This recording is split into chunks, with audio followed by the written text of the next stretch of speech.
So, you may be wondering, where the fuck have I been for the last, I don't know, 3 months, 2 months, couple months? Hopefully, I've been getting my goddamn life together. I've been working full time every day. I work from like, let's say like 9 to 4 is my schedule most days. If I have a meeting, it might be 9 to 5, right? But I've been working full time, and every day I come home absolutely exhausted. I don't read anything. I'm not actually productive in any way at all. I come home, I look at YouTube videos, I start playing like video games, I talk on the phone with my friends. I do absolutely zero reading and or writing ever since I started work. And it's been awful. Even now, I'm eating fucking M&M's while doing a video. Should I be? Probably not, but fuck it. I have like 2 more weeks left for work. In the time span that I've been gone, I've accomplished 1 book. I'm just going to go ahead and do the review for that book. So let me stop being a fat ass for 2 seconds and actually pretend like I have my life together.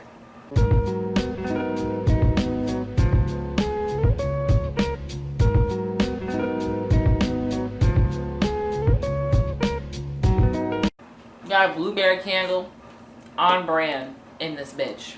Hey, what's up guys? My name is Brianna the Slow Reader. You like that intro? You like it? It's literally not even like an intro. Oh god. Hey, what's up guys? My name is Brianna the Slow Reader, and today is like the first book review in a while. So we're gonna go ahead and get this over with. I actually have a review format now. Ain't that crazy? It's like I care. The book that I read is called The Fragile Ordinary by Samantha Young. And look at this shit. Your bitch got fucking stickies. I'm a professional fucking booktuber now. We are not fucking around. My god. So, I actually have my life together. We're gonna get this over with. So, I read The Fragile Ordinary. The genre is like a contemporary YA romance. You have this girl named Comet. She's real shy, introverted, and it's like a girl meets boy type of thing. She's very shy and introverted and reads books all the time, and it's kind of like this really big bookworm. She starts to come out of her shell once she meets Tobias. A new kid named Tobias comes to her school. They meet. He turns her life upside down, kind of, and like romance ensues, basically. I'm just going to let you know now that this review probably will have spoilers. So if you're not interested in hearing spoilers, you should probably click off this video. So, plot. The plot was about almost as predictable as you think it is. I feel like if I read this, like maybe like when I was much younger, like if I was still in my preteen kind of era and I was still a bookworm back then, like if I was like 12, 13, I would have fallen in love with this book. Not to say that I didn't. Like this book was certainly charming, but I feel like I would have been gaga crazy, because the main reason why I picked up this book was because I could relate a lot to Comet in the fact of like, she's shy, she doesn't go out, she reads all day, she doesn't really do anything, you know? Like, I related to her on a personal level. It's like people who really like trash TV, right? Like, the plot is not all that great, but you still live for it. The issue that I actually had with the book, though, is that every plot point just about was told through dialogue. Like, someone said something, and it was explained away what was happening. Like, someone had to say what was happening, and it was kind of weird. To give some context to this quote, this is an example of plot points being explained through dialogue, and Steph is explaining Heather. So Heather is a character that bullied Comet, and Comet never really knew why she bullied her. So Steph is kind of explaining to Comet why Heather did what she did, or explaining Heather to some extent, which I thought was kind of weird because Heather isn't an important character. She never really does anything. She's just mentioned But we get some like background information on Heather. So here we go. Apparently, Heather's life isn't as perfect as she wants people to think. Her parents are on her constantly to be the best at everything, and she was. She was top of her class at her primary school.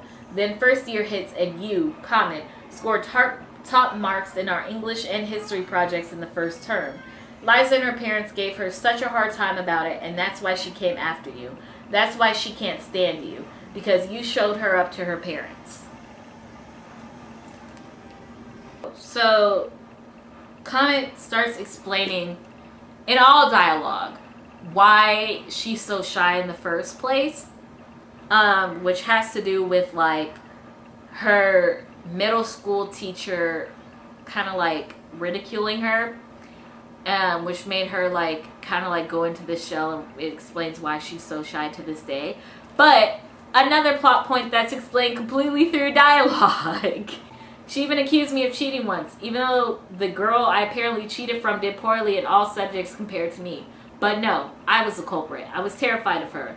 Worse, though, was when she mocked a poem I wrote for class. She made me read it aloud in front of everyone, even though I didn't want to. She sneered at me the entire time. And then later, when we got our work back from marking, mine was covered in notes that basically told me to start again. She did that to me with every writing challenge. I think she eventually lost her job a few years later. Something about shoving a boy out of her classroom. He smacked into the wall on purpose. He smacked into the wall opposite the door and got a bloody nose. Jesus, I felt Tobias' stare, but I didn't look at him. I didn't want to see his pity.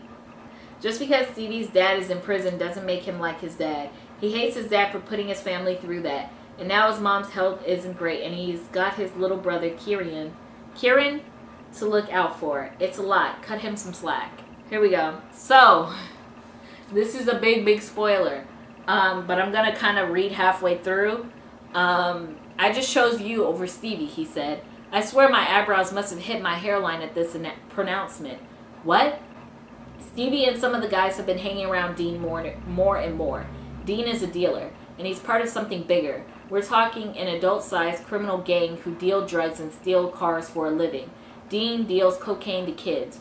Blair Lockery High School is one of his grounds. He sells to quite a few kids there. Oh, here's another big spoiler, so you should probably click away from this too. So Tobias has his first big game, and everybody's there cheering him on, and the game is over. They won the game. Everybody goes to run to hug Tobias, and then his mom comes up, and it's like something is obviously wrong, and this is like what happens. Mom? Tobias gently eased away from me to approach her. He touched her arm. What's wrong? That was Carol, she said, her voice hushed. Stevie, I'm sorry, son. Stevie's dead. She shrugged, looking as confused and scared as I suddenly felt. He overdosed. So Tobias,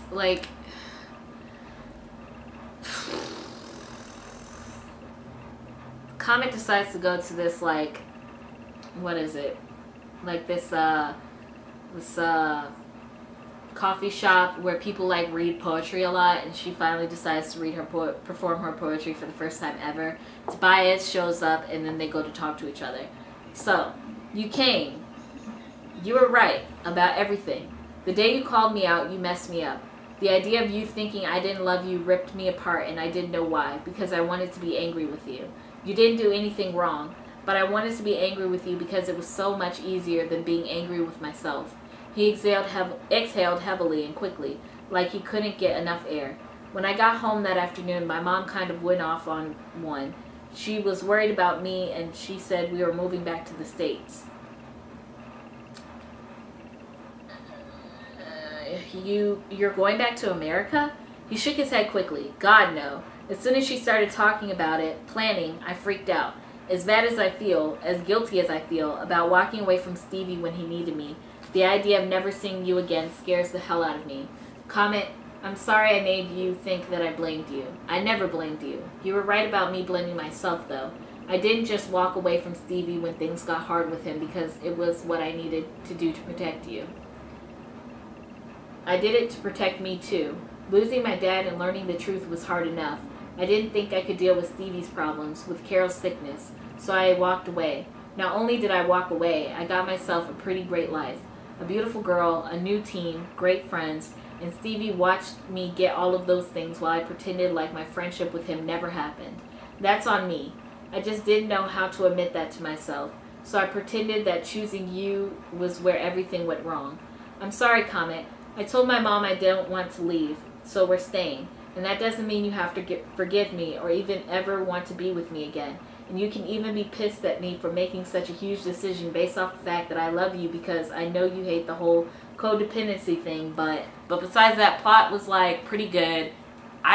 It's not going to be like,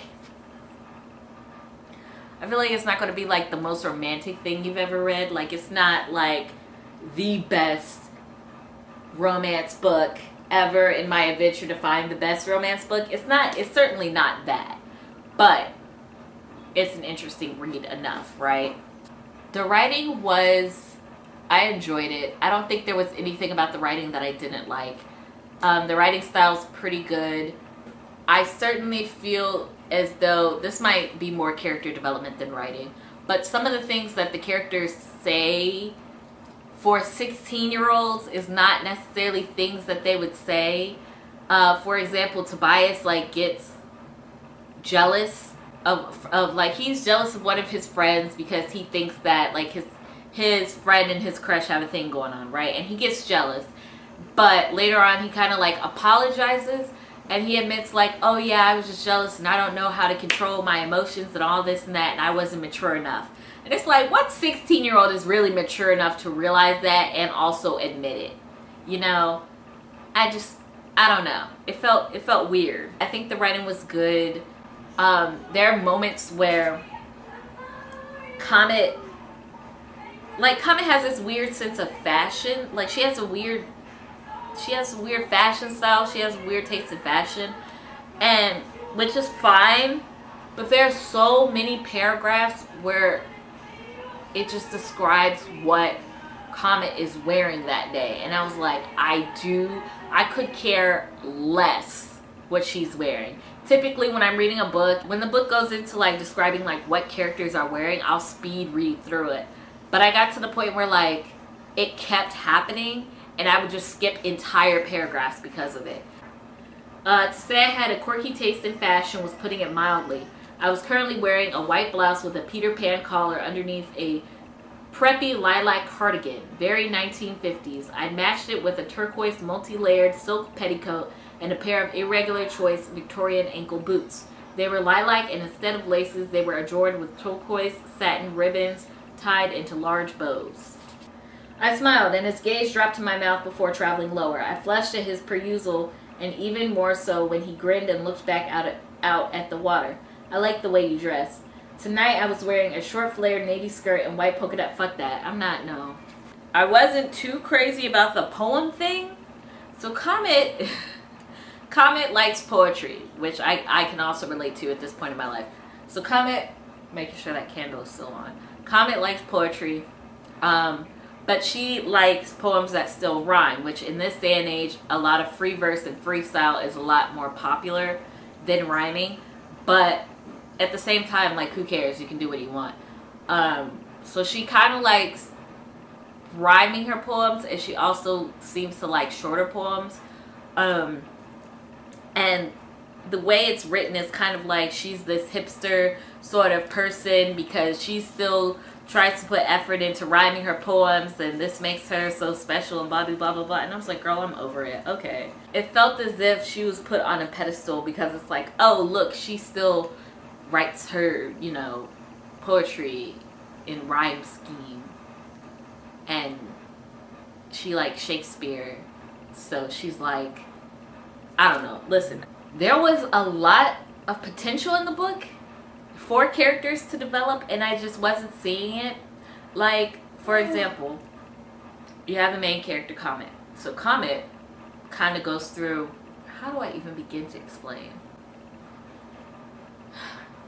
Comet's character, obviously she's shy. She reads books a lot. She's super, super smart, right? She's the sort of girl that has 4.0 GPA and can't get a B, or else it's she won't be able to get a full ride scholarship into Harvard or Yale or whatever the fuck. and like, you know, she has to stay on top of her grades all the time. So she's kind of like this know-it-all, but she's also the sort of person that assumes shit about other people. So like when she first meets Tobias, she's like assumes that he's like a troublemaker, slack off kid. Like she thinks he slacks off all the time and he does no work and all this and that. Here's an example of Comet being an asshole. So what if Tobias King had finally noticed me? He was a bad boy. He was arrogant, cocky, hanging out with guys who were going nowhere in life, and he definitely shouldn't be in my higher classes with me. What was this kid's problem? Jesus. Did mommy and daddy drag him away from America and he was trying to punish them by being a total dipshit at school? Boo-hoo. So they have a project, right? Tobias and Comet are paired up together for this English project, and even though, first of all, she thinks that he slacks off because he like sasses their like English teacher, which first of all, she has a favorite English teacher and her favorite subject is English, surprise, surprise. But like he sasses the English teacher and like causes a big scene and gets kicked out of the class. But like, and because of that, she just assumes that he's like no good bad boy, whatever, not really here to learn. His grades are kind of slippy, but at the same time, they're in an advanced English class, right? One would assume that he's tested into those advanced English class, so he must know something. But no, Comet just kind of assumes that he's dumb and stupid and a bad boy and like doesn't care about school and all that jazz just because of that one incident. They're planning to meet up at Tobias's house, and Comet thinks this. She's like, not only, I guess, was I going to be lumbered with most of the work, I was going to have to drag my butt out of my comfort zone and visit a boy at his house. And she goes on to make assumptions about various people like this. Like, if they don't seem to have like a really high GPA, or if their grades are like slacking, she just assumes that they're like terrible people and they like don't take school seriously and that they're troublemakers and that they're no good and all this stuff. And I was just like, ooh girl.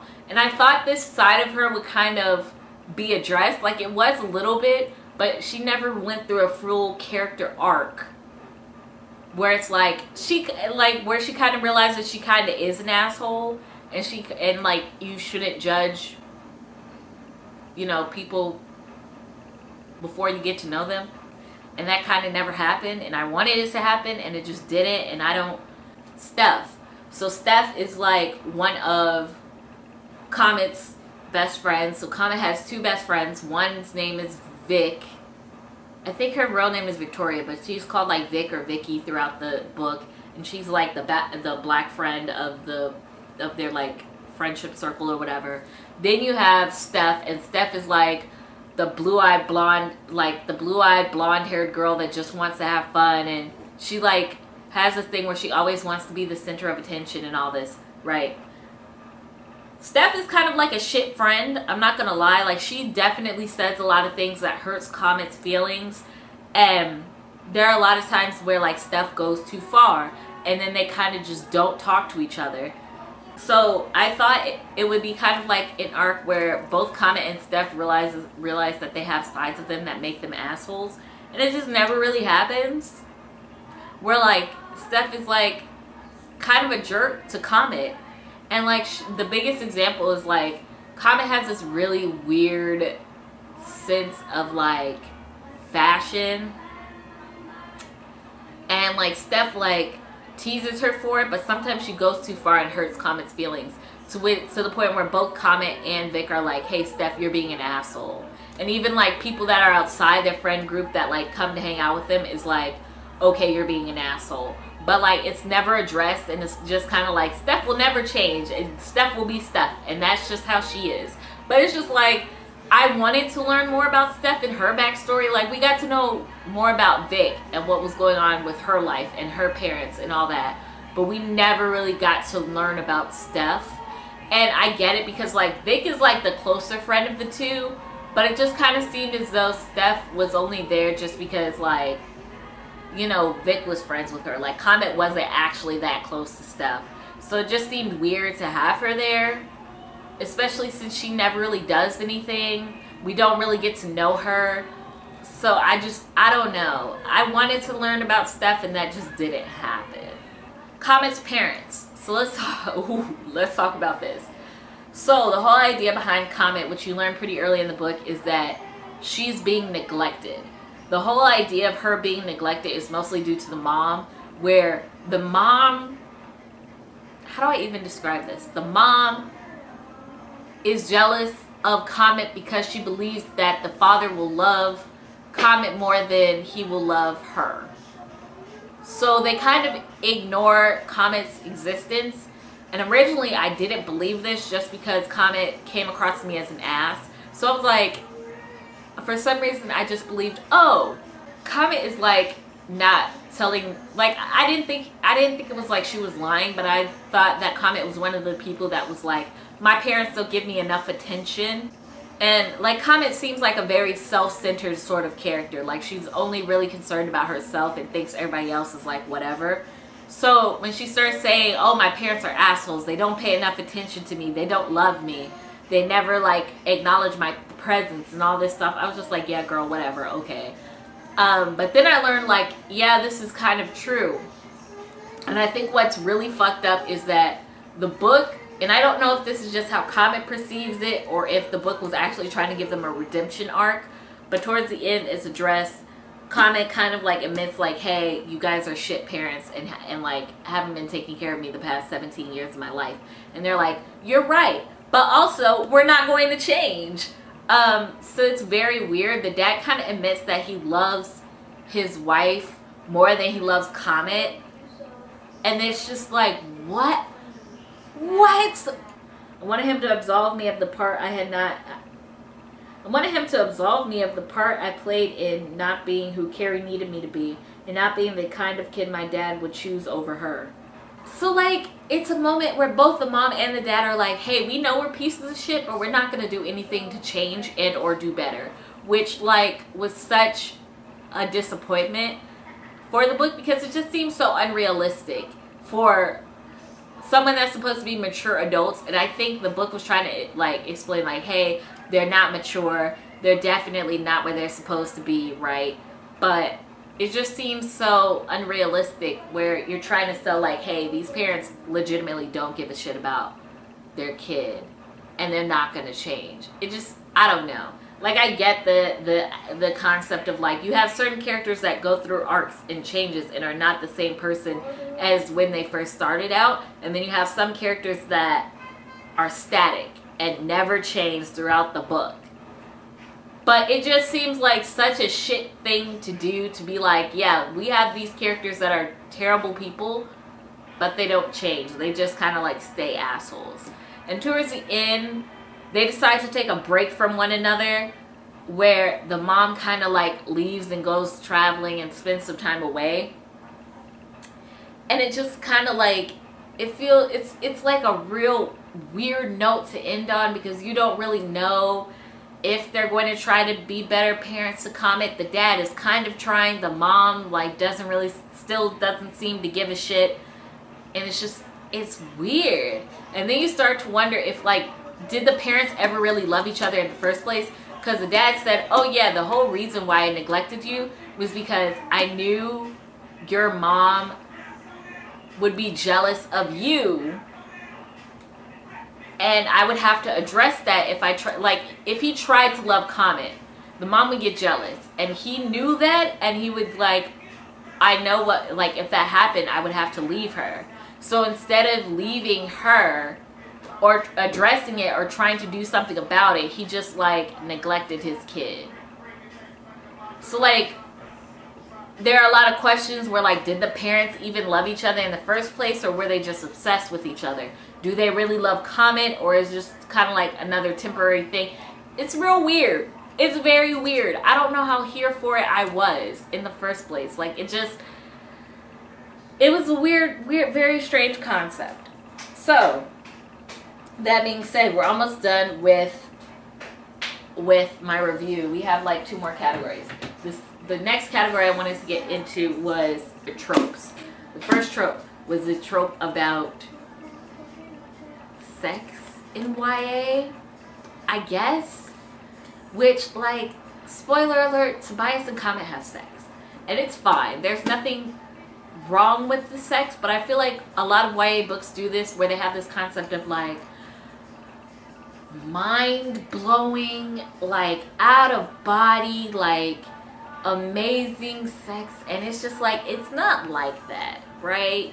And I forgot the word that Comet used, but Comet uses a very specific word to describe what it was like. And I was like, girl, I guess sex can be pretty intense, but the fact that, like, YA is trying to, like, a lot of YA books try to sell this idea of, like, hey, sex is, like, going to be this amazing experience when you have it with the right person, and it's intense and beautiful. And I kind of, like, I get it, like, you're trying to encourage the idea of, like, hey, sex is not scary, because I feel like a lot of people, our society tries to scare teens, especially young teens, away from having sex. So the idea of, like, hey, sex is not really that bad, like, it's not as scary as, like, you may think it is, but, like, at the same time, it's not, it's just not that intense. I don't know. So it's like the Twilight thing when, like, Bella and Edward finally do get down to the nitty gritty.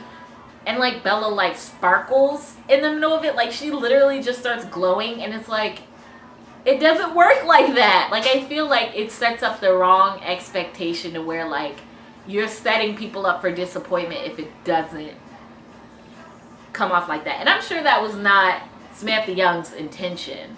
But at the same time, it's just like, ooh, girl. Like, I'm just tired of seeing that trope. I'm over it. The other trope was, oh yeah, this other trope that's been popping up lately in YA, and I don't fully understand it, but it's this concept where you have a couple, and one person in the couple, one partner in the couple is like, I don't want us to have kids because I feel like you would love the child more than me and I would get jealous. Like, what is it with the concept of being jealous of children? Like, you are so obsessed with a person that they cannot love a child, a baby, a being that doesn't even understand who they are or the world around them, and you're jealous that that baby is getting more attention from your partner than you.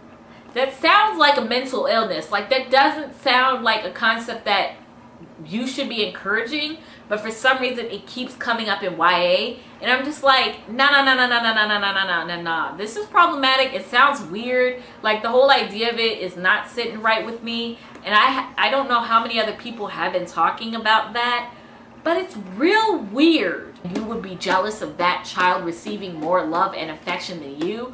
Then maybe you should talk about your relationship. Maybe you should reevaluate some things and wonder why you're so obsessed with them, to the point where your spouse cannot love a baby, an infant, a child. Like, I don't.